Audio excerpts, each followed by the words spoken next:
this is my sewing vlog. This is where I document my sewing journey and my passion for dressmaking, fabric and patterns. Welcome to another edition of Friday Sews. Friday Sews was started and is hosted by Today in Jen's Sewing Room, another sewing channel, so go and check her out if you haven't already.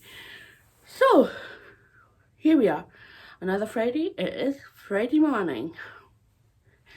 It's looking like a lovely morning, quite fresh but nice, bright and sunny. That's what we want. So in general, quietish week. Brought to you two vlogs.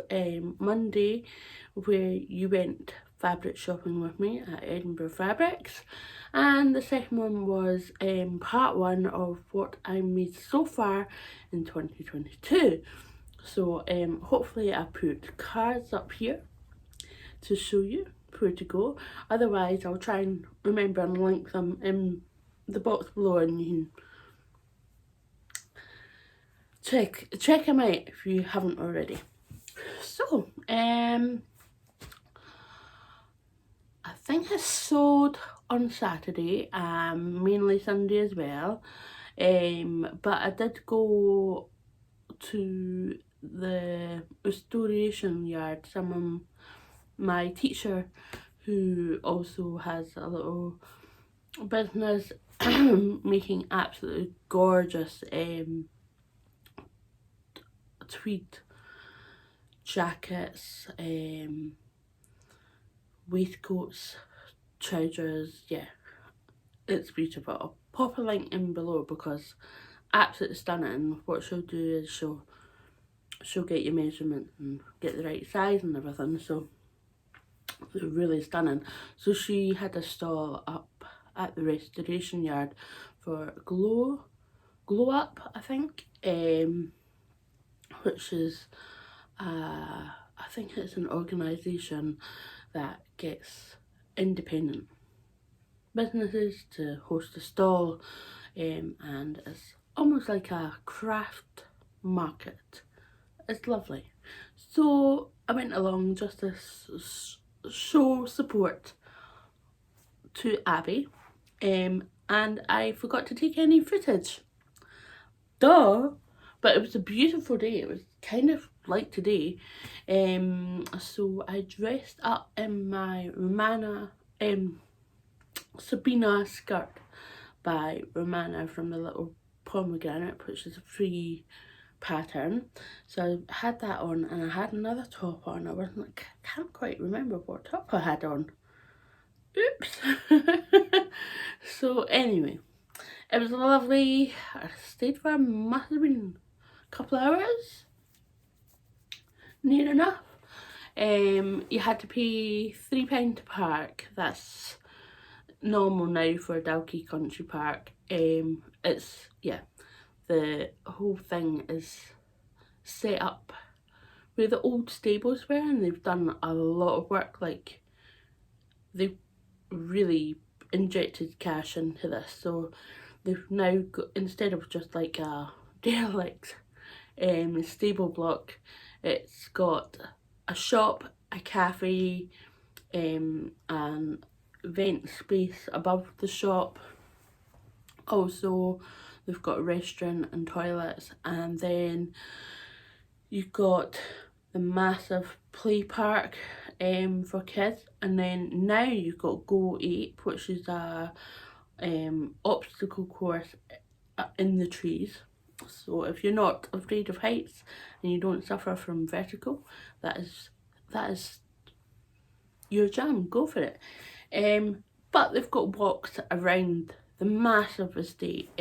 Sometimes they take Fiamma down, but you have to pay for parking.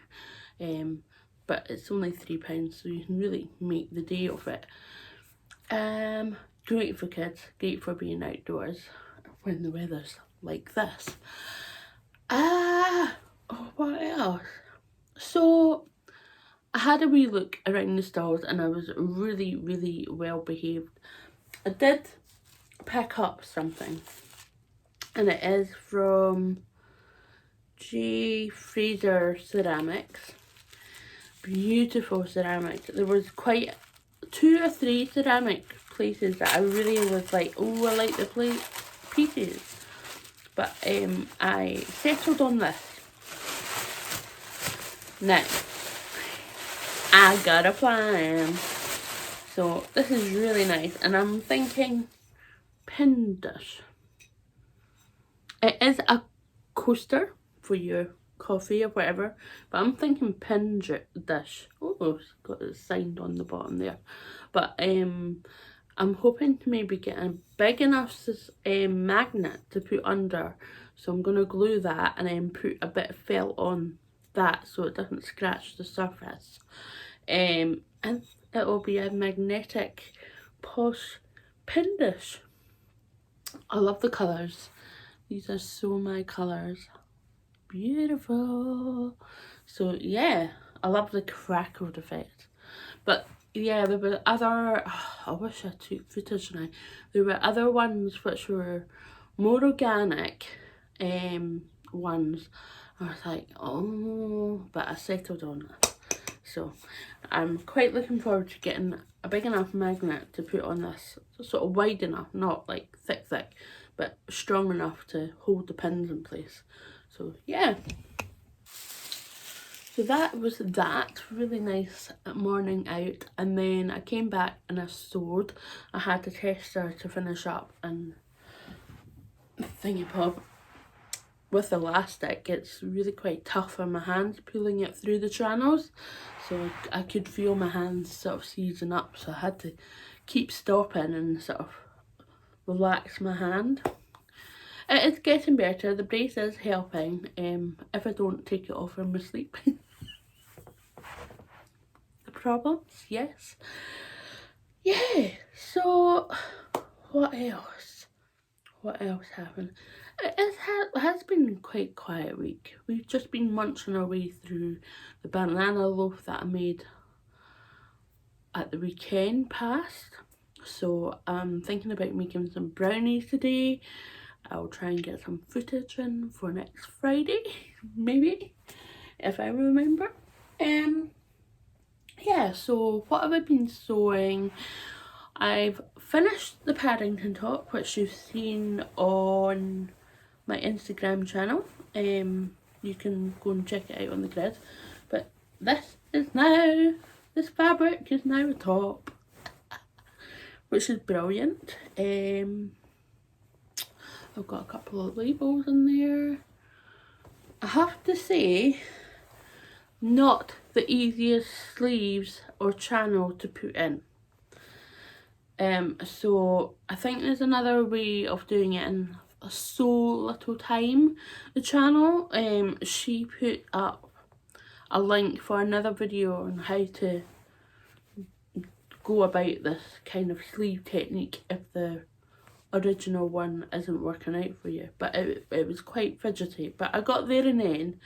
The first sleeve went fine, and then the second sleeve, oh my goodness, I had to take it apart about 2 or 3 times. I was just about to quit and chuck it in the corner and go, rah, history. History, no. Be gone with you. That's it. Be gone with you. So yeah, that was interesting. So I'm rather pleased with the Paddington top. The Paddington top is a free pattern from Peppermint magazine, if you haven't seen that. It comes in 2 size brackets for printing out. So you've got the A to J, and then you've got the H to O. So just be aware which one you're printing out, because they are separate files. Unfortunately, I printed out the right one without checking. So yeah, that was quite good. I did downsize because it is quite a positive ease on the Paddington top, so do check out the measurements, body measurements, and then the finished garment measurements, because if you don't want it completely oversized and billowy and flowy, then yeah, you might want to size down like myself. So yeah, I omitted the buttons. I've just sewn down the back because I was going to do self-covered buttons, and the pattern asked for 1.1 or 1.2 or even 1.5 shutting size, and I had those 1.1 self-covered metalled buttons that I needed to cover, and I just could not get the fabric in. I tried with one, and I tried it with many times, and then I tried to push it in. I had it all in, and then it moved, and then I couldn't push the metal bit down to close it, and I gave up. I was like, you know what? Life's too short, just sew the back up. There's been many people that have done that. It's a bit annoying. I might come back and put buttons on the back just for show. It's easy enough to put over my head. I can get it over the opening, the neckline's big enough, so I'm quite chuffed with that now that I've got that all sorted. There's another make that I'm just about finished, just got to hem it I think, and then I can show it off. It's the Francis top by Fibermood. I did have to grade it out slightly from the original lines.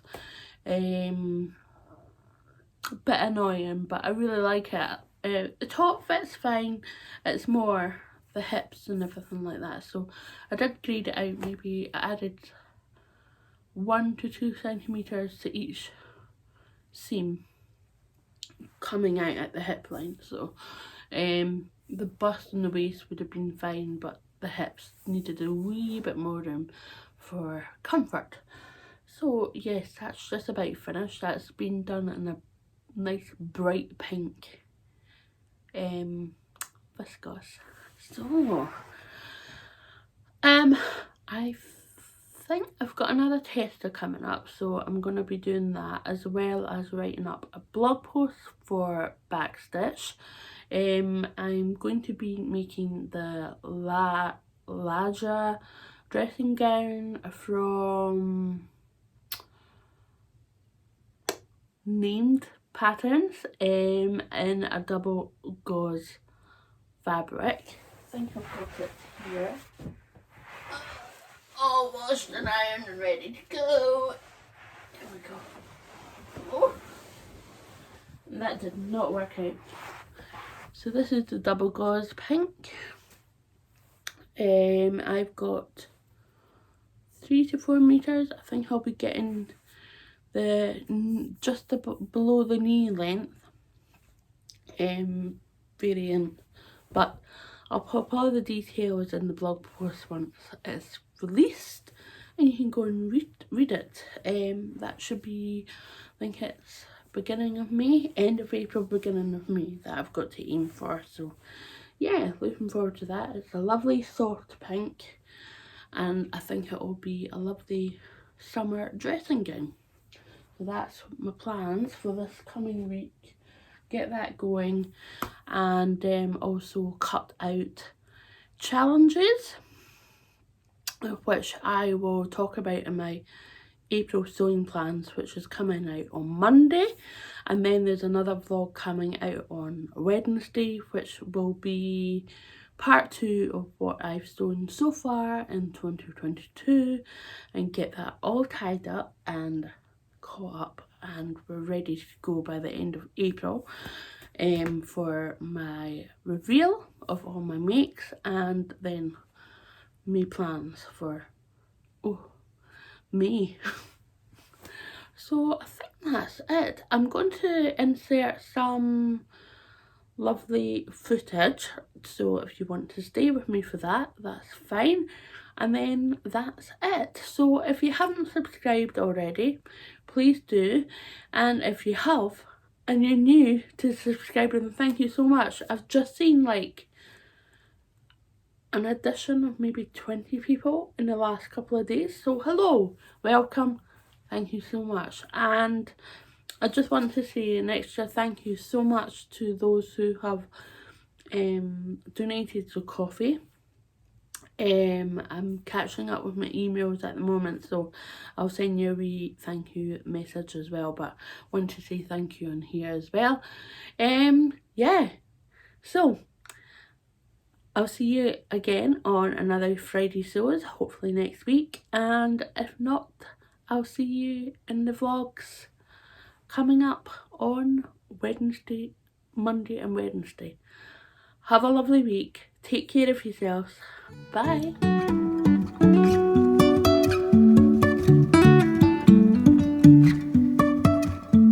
Life is a winding road, no telling where it goes. Driving through days and nights, won't stop for traffic lights. And I really wanna know, if I'll ever figure out where the road goes. Even if I'm falling down, I will keep on searching for my highs. You can say I lost my mind, I will keep on holding my head high. Even if the sky is falling down.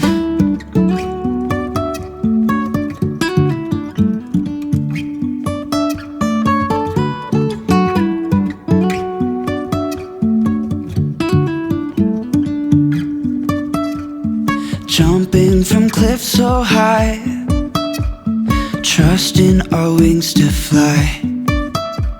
Sometimes we're crashing down, but we get up and start from the ground. And I really wanna know, if I'll ever figure out where the road goes. Even if I'm falling down, I will keep on searching for my highs. You can say I lost my mind, I will keep on holding my head high.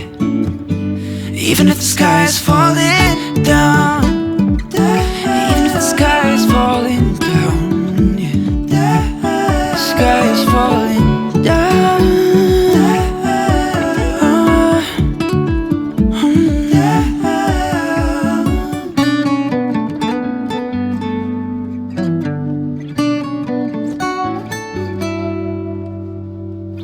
Even if the sky is falling down.